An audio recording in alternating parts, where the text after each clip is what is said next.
এবার একটা অন্য টাইপের অঙ্ক করাচ্ছে, সেন্সটা একই কিন্তু আমাদেরকে একটু বুঝতে হবে। ওই চ্যাপ্টারেরই 35 দাগের অঙ্ক, সংক্ষিপ্ত 35 দাগ। কি বলেছে?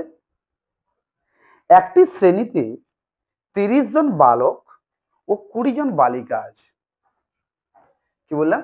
একটি শ্রেণীতে 30 জন বালক ও 20 জন বালিকা আছে। হয়েছে?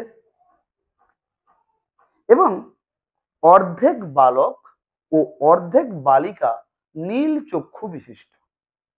মানে এই যে ছেলে মেয়েরা আছে না, এদের অর্ধেকের নীল চোখ, মানে চোখটা আমাদের মতো নয়। ঠিক আছে?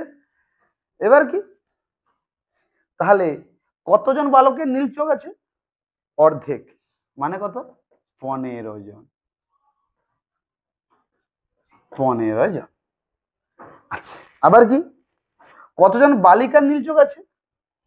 10 জন। হলো? এবার কি বলেছি?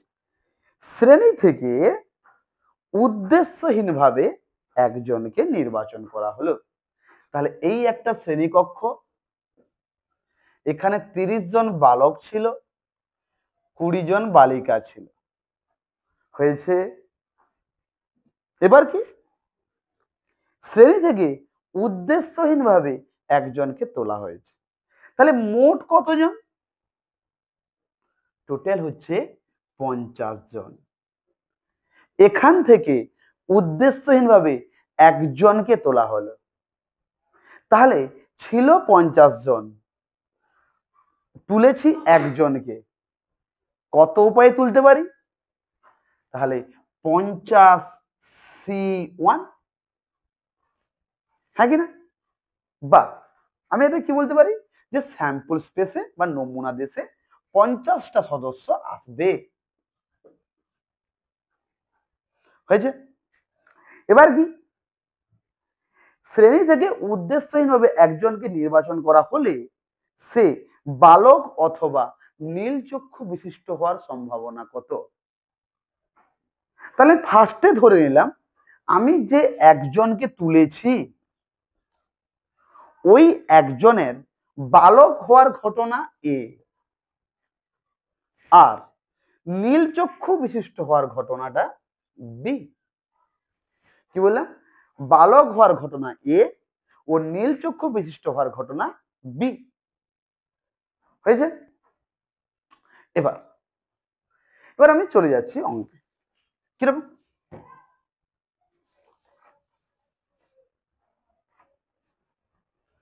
তাহলে এখন আমি বের করব পি অফ এ।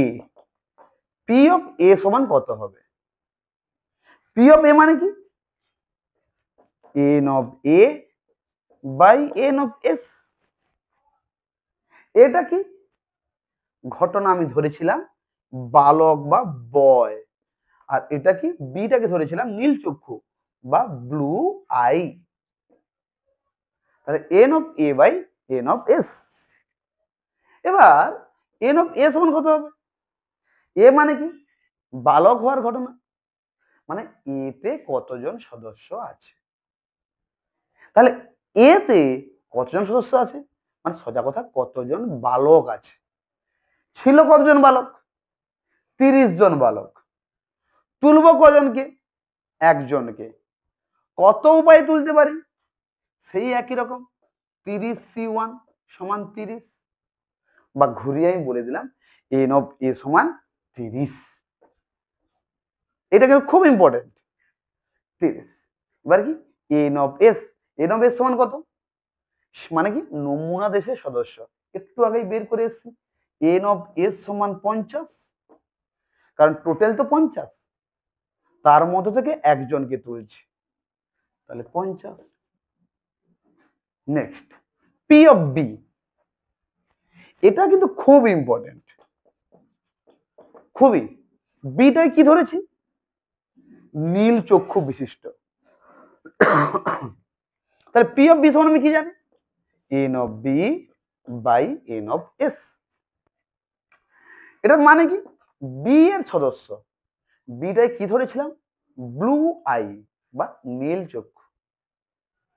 দেখো তোমরা, আমি ছবিটা একটু আঁকছি। এই ছিল ক্লাসরুম। এখানে 30 জন বালক, 20 জন গার্লস ছিল। এদের অর্ধেক বালকের নীল চোখ, অর্ধেক বালিকার নীল চোখ।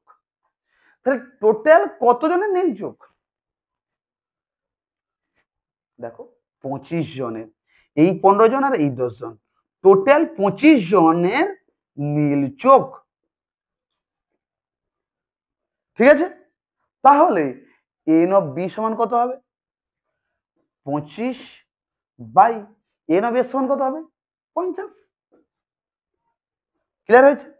নেক্সট, এবার কি? এবার আমরা যেটা বের করব সেটা হচ্ছে যে এরকমও তো হতে পারে যে আমি যাকে তুলেছি সেটা বালক এবং নীল চক্ষু বিশিষ্ট, অর্থাৎ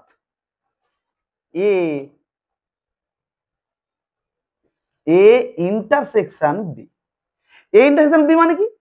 মানে আমি এমন একজনকে তুলবো সে বালকও হবে এবং নীল চক্ষু বিশিষ্ট হবে। তাহলে probability of A intersection B সমান কত হবে? N of A intersection B by N of S সমান N of A intersection B মানে কি? এটা সমান কত? মানে এ ইন্টারসেকশন বি, এটা কি ছিল? এটা ছিল বালক, এটা ছিল বালক। কতজন? 30 জন। ইন্টারসেকশন বি, বিটা কি? নীল চক্ষু। বিটা হচ্ছে নীল চক্ষু। কেউ ভুলেও কিন্তু বিটাকে গার্লস ভাববে না, বিটা ছিল নীল চক্ষু। তো নীল চক্ষু কত জনের? 15 জন বালক আর 10 জন গার্ল। তাহলে এ ইন্টারসেকশন বি মানে কি? সে বালকও হবে এবং নীল চক্ষু বিশিষ্ট হবে। এরকম কজন আছে? দেখো 15 জন। তাহলে এটা কত হবে? 15 বাই 50। এবার আমরা অ্যাজ ইউজুয়াল সূত্র আমি আগের অঙ্কেই বলেছি, আমরা আগের ক্লাসে বলেছি কি যে প্রবাবিলিটি